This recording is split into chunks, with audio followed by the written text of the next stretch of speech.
Propagation हमें सिर्फ इसलिए नहीं करना चाहिए कि पौधे मल्टीप्लाई होते हैं।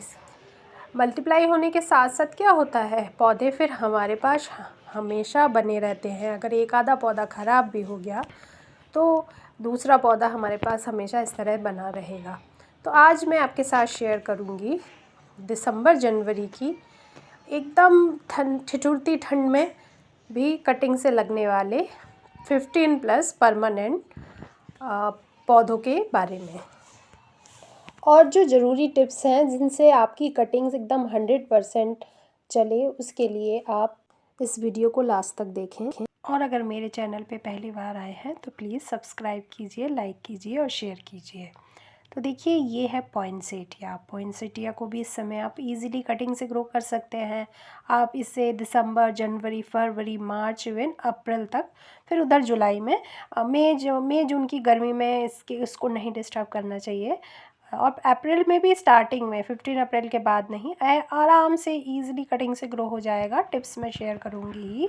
फिर रोज़ तो इस समय बहुत अच्छी ग्रोथ होती है, तो जिन भी पौधों में इस समय बहुत अच्छी ग्रोथ होती है ना, आप उन्हें कटिंग से ग्रो कर सकते हैं। ये मेरे घर के पास रास्ते में लगा हुआ बोगनविलिया है। देखिए कितनी हैवी फ्लावरिंग हो रही है इस समय आप बोगनविलिया को भी इजीली कटिंग से लगा सकते हैं। फिर दिसंबर एकदम जनवरी में ये डोरमेंट में चला जाएगा। मैं थोड़ी देर के लिए ये साइकिल रोकता है, वैसे इसमें पूरे साल ही फ्लावरिंग होती है। और एक्सट्रीम टाइम में, एक्सट्रीम गर्मी में और एक्सट्रीम ठंडी में थोड़ी सी इसकी ग्रोथ रुक जाती है। यहाँ मैंने इस गमले में बोगनविलिया की ही कटिंग लगा दी है। तो आप इस तरह से अगर प्रूनिंग कर रहे हैं, किसी कारण कोई ब्रांच टूट जाती है, तो सबकी कटिंग लगाते रहिए। अभी सिर्फ 2 दिन ही हुए हैं मैंने विंका की कटिंग्स लगाई थी। देखिए ये भी लग रहा है, अच्छे से लग चुकी है। अभी थोड़ा टाइम लगेगा, 5-7 दिन के बाद अच्छी ग्रोथ उसमें दिखाई देगी इन कटिंग्स में। अगला प्लांट है विंटर्स फ्लावरिंग का, ये येलो ट्रम्पेट या गोरी चोरी। इसमें भी बहुत सुंदर फूल खिलते हैं दिसंबर के महीने में, तो आप इसे भी इस समय कटिंग से इजीली लगा सकते हैं। अगर आपको ये पौधा कहीं मिल जाए, क्रैनबेरी हिबिस्कस, तो इसे भी इस समय आप कटिंग से लगा सकते हैं।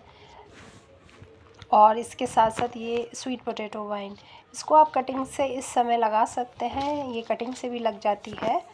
इसके साथ डायंथस हो गया, डायंथस भी परमानेंट प्लांट ही में ही आता है। फिर गुड़हल को भी इस समय आप कटिंग से लगा सकते हैं, क्योंकि बहुत लगी सी इनकी सबकी ब्रांचेस हो चुकी हैं, तो हल्की सी प्रूनिंग ये मांग रहे हैं। तो प्रून करो तो कटिंग ज़रूर लगानी चाहिए, और गुड़हल भी इस समय कटिंग से ईजिली लग जाएगा। ये देखिए, ये है ब्लीडिंग हार्ट। फिर अगला प्लांट है बहुत ही ब्यूटीफुल सा पोल्का डॉट। इसमें भी बहुत सारे शेड्स मिलेंगे, इजीली कटिंग से लग जाता है। कटिंग से ये मेरा एक प्लांट 1 साल से मैं चला रही हूँ। एक कटिंग इसकी ख़राब हो गई थी, एक देखिए कितना हेल्दी बनी हुई है। तो अभी मैं सिर्फ इनमें पिंचिंग कर दे रही हूँ, जिससे मेरा ये वाला प्लांट खूब बुशी बन जाए, क्योंकि अभी ये इस टाइम पे बहुत अच्छी ग्रोथ करेगा। उसके बाद मैं मार्च में इसकी भी कटिंग लगा दूँगी। लेकिन अगर आप चाहें तो इन्हें इस समय भी कटिंग से लगा सकते हैं। लेकिन मैं अपना एक ये वाले प्लांट जो है इन्हें बुश टाइप का बड़ा बनाना चाह रही हूँ, तो मैं सिर्फ पिंचिंग कर रही हूँ। बार बार इनमें 2-3 बार करके पिंचिंग कर देती हूँ। 15 नंबर पे है कॉपर प्लांट या एक्लेफा। ये भी जाड़ों में बहुत अच्छी ग्रोथ करता है। इसे भी इस समय आप कटिंग से इजीली प्रोपोगेट कर सकते हैं। तो एक्लेफा की कुछ ब्रांचेस की कर दी है पिंचिंग, और अब मैं आपके साथ शेयर करूँगी जो केयरिंग टिप्स है। देखिए, आपको प्लांट्स हमेशा सीधे ना काट के आप थोड़ा सा तिरछा काटेंगे ना, तो क्या होता है, रूटिंग के लिए स्पेस ज़्यादा मिल जाती है स्टेम को। कॉपर प्लांट को भी आप पानी में इजीली ग्रो कर सकते हैं कटिंग से।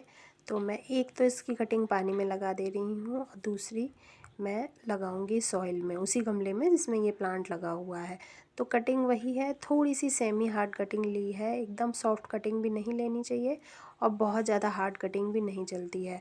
अब वही आप रूटिंग हार्मोन की जगह एलोवेरा यूज़ करें, सबसे बेस्ट है। एलोवेरा नहीं हो तो आप दालचीनी पाउडर या शहद भी यूज़ कर सकते हैं, उससे भी आप इजीली कटिंग आपकी ग्रो हो जाएगी। रूटिंग हार्मोन का काम करते हैं। कटिंग लाने के बाद पानी दीजिए, और प्लांट को कुछ दिन के लिए, 4-5 दिन के लिए सेमी शेड में रखिए इस समय।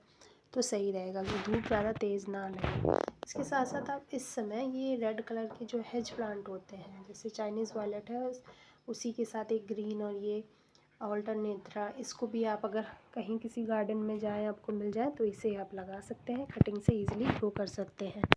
चलिए अब ज़रूरी टिप्स देखिए। जब आप इस तरह से स्टेम लें, जैसे ये एक इंग्लिश आइवी की स्टेम टूट गई थी, तो आप देखेंगे ये नोड्स होते हैं, नोड्स जहाँ से पत्तियाँ निकलती हैं, तो यहीं से जो प्लांट्स की ग्रोथ होती है। नोड्स के बीच के पोर्शन में वहाँ पे कोई भी नई ग्रोथ प्लांट्स में नहीं होती है, तो रूट्स भी वहीं से निकलेंगी। तो नोड्स के जस्ट नीचे आप इस तरह से तिरछा कट काट लें अपनी कटिंग को। कटिंग लेने का ये भी ध्यान रखिए कि एकदम सॉफ्ट कटिंग भी नहीं लगेगी और बहुत ज़्यादा हार्ड होगी वो भी नहीं लगेगी। इस तरह की वाइन या क्रीपर हो, उसमें थोड़ी सॉफ्ट कटिंग फिर भी लग जाती है, लेकिन अदरवाइज़ परमानेंट प्लांट की थोड़ी पेंसिल थिकनेस की ले लें। लेकिन ये जो फॉलिएज प्लांट हैं तो उनकी तो इतनी मोटी स्टेम, जो मेन स्टेम होती है, शायद वही होती है।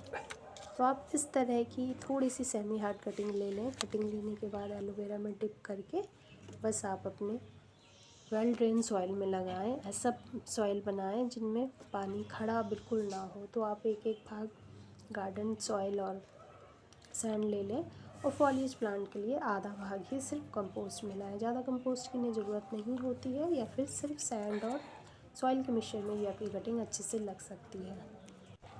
कटिंग लगाने के बाद मैं थोड़ी सी पिंचिंग भी कर दूँगी, जिससे ये इसमें मल्टीपल ब्रांचेस आएँ। तो अगर आपको बुशी बनाना है तो उसके लिए पिंचिंग करते रहिए, प्लांट बुशी बनेगा। और कटिंग लगाने के लिए जैसे बोला है, एकदम जो सामने की तरफ आप पतला सा इनका शूट्स टाइप का देख रहे हैं वो कटिंग नहीं लगेगी, लेकिन इस तरह की सेमी हार्ड अगर आप कटिंग ले लेंगे तो वो ज़रूर 100% ग्रो हो जाएगी। ये है डायंथस, ये भी मेरा लास्ट ईयर का देखिए मैंने सेव कर रखा है। तो कटिंग लगाना बहुत ज़रूरी है। अब जब 2-3 कटिंग लगा देंगे तो एक ना एक पौधा आपका ज़रूर बच जाता है। आप देखिएगा, फिर इसे जब सीज़न आए तो मल्टीप्लाई कर लीजिए, क्योंकि ये लेगी सा हो गया था अभी।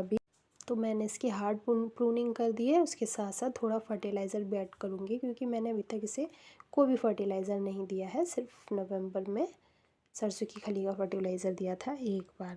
तो अच्छे से गुड़ाई करने के बाद मैं इसमें देती हूँ, कोई भी आप मेन्यू दे सकते हैं, काऊ डंग, वर्मी कंपोस्ट, लीफ कंपोस्ट। मैं यहाँ पे काऊ डंग कंपोस्ट ले रही हूँ। उसके साथ साथ बोन मील पाउडर, और बोन मील पाउडर के साथ ही मैं दूँगी थोड़ा सा नीम खली पाउडर। ये एंटी बैक्टीरियल एंटी फंगल है और आपके पौधों की ओवरऑल ग्रोथ के लिए बहुत ही लाभकारी है।